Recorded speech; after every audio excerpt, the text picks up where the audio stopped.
Okay, we're back. Hall of Veils. So now that we covered in part one the hand washing technique, I don't know how to edit a video, so I'm doing the best I can. We're going to cover some other measures that you might want to take, that I'm taking. When you are going out to a very crowded place or traveling in an airport, a good measure is to put a teeny, just roll a Q-tip around the end of some triple antibiotic ointment or Neosporin. Just roll it around, one side for each nostril, and just around the outer ring, you'll put the ointment. This helps catch bacteria and keep it from carrying all the way through the respiratory tract, which would be the nose and the mouth, and then down the trachea to the bronchial tubes in the lungs. Toss your Q-tip. Now, next we're going to do gloves, the proper removal of gloves. Since you're going to be cleaning your house a lot, here you go. You're cleaning up and someone in your house or you are sick with upper respiratory sickness and you have the symptoms of COVID-19, or you're really sick and you're not sure, because you have to understand there are people reporting in different parts of the world that and many are doctors, that this virus is special in that it changes, it mutates over and over in a rapid rate. So I've heard 2 different strains are out there. So I'm taking all measures. Clean the house, and when you're done, remove the gloves properly. You want to put your finger under the edge of the glove and pull it slowly and gently. Hold your fingers together. You don't want to do that fast. Oops. Hopefully it'll land in the trash. But the thing is the inside, that's where your clean hands were. So you're better off. So anyway, that's how you remove a glove. Let's do it one more time. Clean on the inside, dirty on the outside. Even if it looks clean, you've been wiping surfaces that have teeny tiny microscopic bacteria and viruses. Put the finger on the inside, gently gather the fingers and push out gently and catch the glove and dump it in the garbage. Now, let's talk about things you can cleanse your house with. Okay? I bought a spray bottle from Walmart. It's an 8 ounce. I left the tag on it so that I would know how many ounces is in it without having to try to figure it out, because it's not marked. Now, you can also get a Sharpie marker and mark it. Label it. I will end up with a label on this bottle. I just went to the office supply store and I bought labels. You can use masking tape. Doesn't matter. 8 ounces of water to 8 drops of tea tree oil. The essential oils will come in small bottles like this. I got mine at Walmart for like $5 a bottle.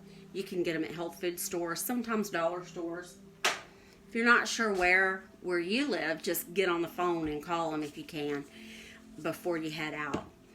You're going to want to spray many areas in your home.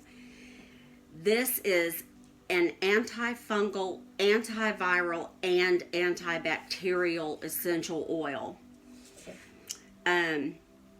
So anything that has a handle, like a sink, a drawer, a cabinet, a refrigerator, a door, both sides, doorknobs on the inside and outside of inside doors and your front and back doors and all your side doors.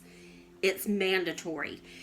The best way to do it is step by step. First, do the doors and the doorknobs all throughout the house, making a square, and then come back and spray everything with buttons. This is a big one. You want to spray your remote controls. You don't have to get them wet and drip it and ruin them. You stand back a couple of feet and you spray it lightly. All you need is a very light coating and leave it to dry. If you take a cloth or a paper towel and you start wiping off the wet when you're spraying your tea tree oil or Lysol, what you're using, right, then you've defeated the purpose. It has to air dry to properly do its job. Okay, so window locks, toilet handles, bathtub knobs, closet knobs, dresser knobs. Don't leave anything where hands go often left out. Okay, so we did hand washing, gloves. Now let's talk about the mask. I don't think the mask made it into the first video, so let's start with the mask. This is a regular mask that you get from the painting section, and it is not the correct type of mask. It's better than nothing, probably. A lot of the doctors are saying, no, if you don't have the right mask, don't use a mask at all. Well, that's perfectly ridiculous in my humble opinion. Because, for example, this morning I was cleaning house and I was sweeping and I was cleaning out the dryer vent and I began to sneeze with a force that probably caused a Category 1 hurricane. And I sneezed about 10 times in a row. And that paper towel that I was covering my mouth with, it was wet. It was disgusting, okay? Which is why you have to cover. And if you don't have a cover, you use your sleeve because it's the right thing to do. But anyway, a mask should have a metal nose bridge, bend in. And then I like to press the ends back out again. It gives a closer fit to the face. Now, you see the difference between these two masks?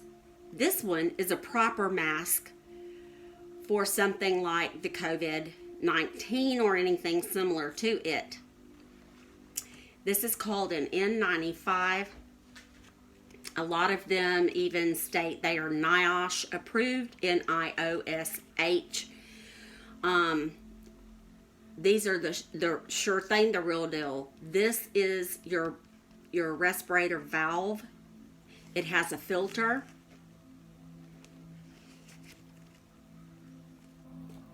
In the mask, and when you breathe in and out, this will block the bacteria and the viruses coming in and going out. So you're preventing yourself from giving the condition to others, and you're preventing them from giving it to you. So this, and it keeps you cooler. It's much easier to keep this on your face for an extended length of time because of the valve. So you have two pieces of elastic. This is going to be the upper and lower, right? And to fit it on your face, you start with the lower elastic, run it over the top of your head and down around your neck. Take the upper elastic and put it above the ears, and it'll be at a slant, just like this. It's about here. you're going to want to make sure that it feels nice and snug around the bottom of the face, and there should be no gaps leaking out of the top. So you want to mold the metal so that it's snug around your nose.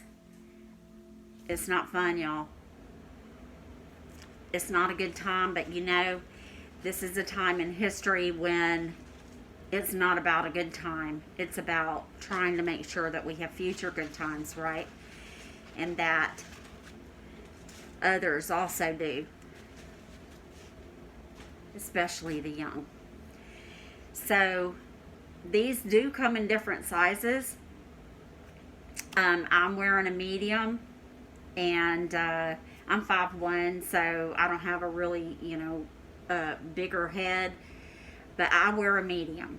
Now, small would be too tight, but a small would be appropriate for children.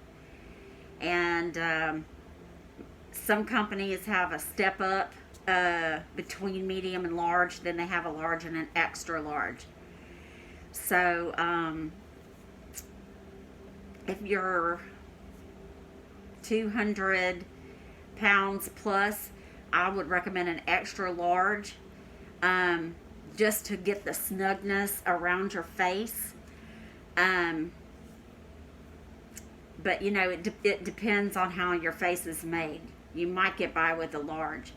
All you really need to know is take a guess, and you can even call your local hospital and ask somebody in the respiratory department, what they recommend. Now, to remove the mask, you don't want to touch the mask. Definitely don't want to touch the inside. Pull the elastic over your head from the bottom, and then pull it over your head from the top, and set it aside. I have really sensitive skin, so I'll react to all this stuff. But anyway, that's it. Now, have a place in your house that you keep your mask or your masks. I put mine in my hall closet where I have my cleaning and my medicines and stuff like that. Not near my towels or my clothes or anything like that. So, let's see. What else do we need to cover today? Okay. Let's cover the use of essential oils to try to stay well through this.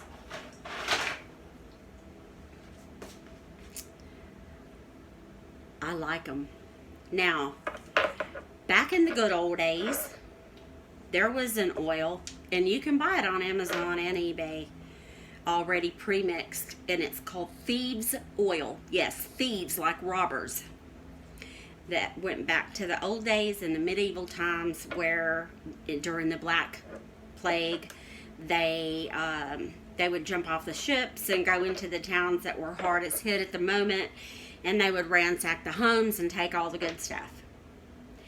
And this is how they kept from catching the Black Death, so that they could continue their marauding. Now, what you do is, I personally use multiple oils. Thieves oil can be a combination of 4 or 5, but I use many. Cinnamon, lemon,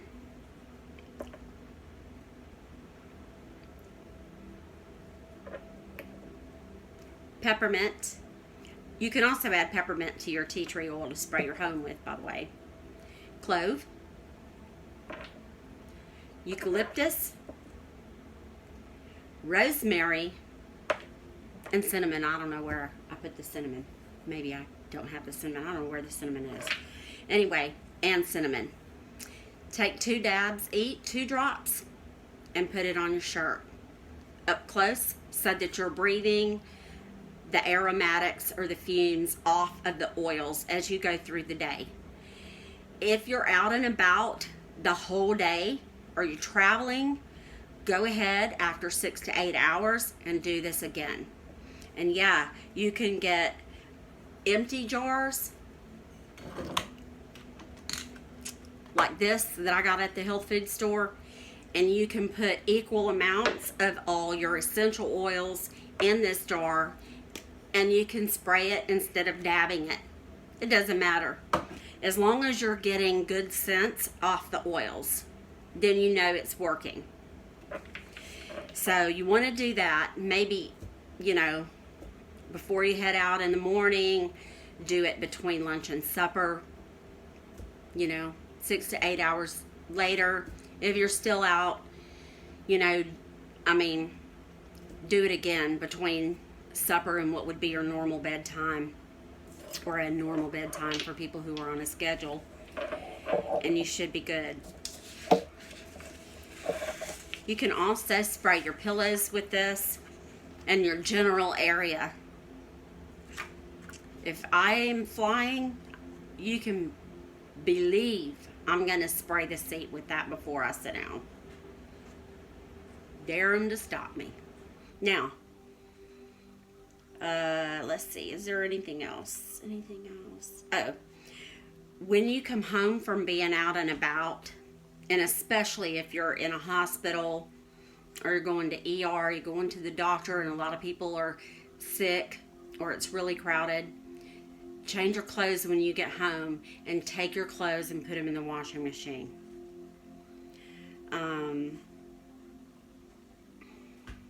Was something I feel like. Oh. Well, you can also use the tea tree spray. You can also use it actually on your skin if you're grossly contaminated, like somebody's really been coughing, throwing up on you or whatnot, or you've been to a crowded hospital and everyone's sick. This kind of situation, you don't want to get it in your face or anything because you can't take that by mouth. But this one is a fine mister. Of course, it's going to be on spray, right? Anyway, if it's if it's on the right thing, it's a fine mister. This one's a fine mister. I promise you that. This one's a fine mister. Ah, that's good. So, what else?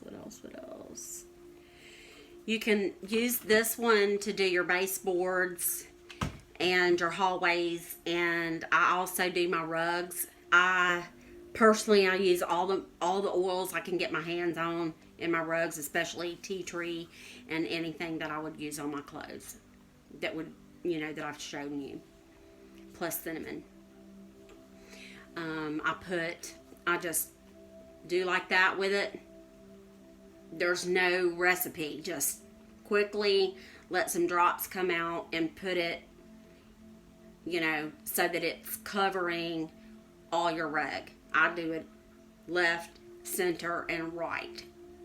So I sling it across so that it goes front to back. Like a baker at the bakery does the flour. Now, is there anything else I need to cover with you today?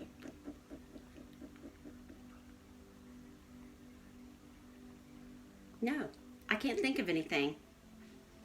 Please like, share, and subscribe if you want future information coming out. And feel free to leave questions. The questions will be addressed. And, yeah. Check you later. And don't forget, you can also use Lysol, and off-brands are fine. If it says it's killing 99%, look what it's claiming it can kill on the back. If it's the same thing as the one next to it, but it's less, you might want to buy less. And remember that sometimes off-brands are cheaper, but then they switch the pricing so that sometimes the brand names are cheaper. So keep a close eye out for that as well. And I guess that's it. Now, I'll be trying to do some home remedies. I might do some herbals and some things like that that I use at home in the next video. So take care of yourself, everyone. Don't be discouraged. Don't be discouraged. Be strong, endure, and love one another. Bye.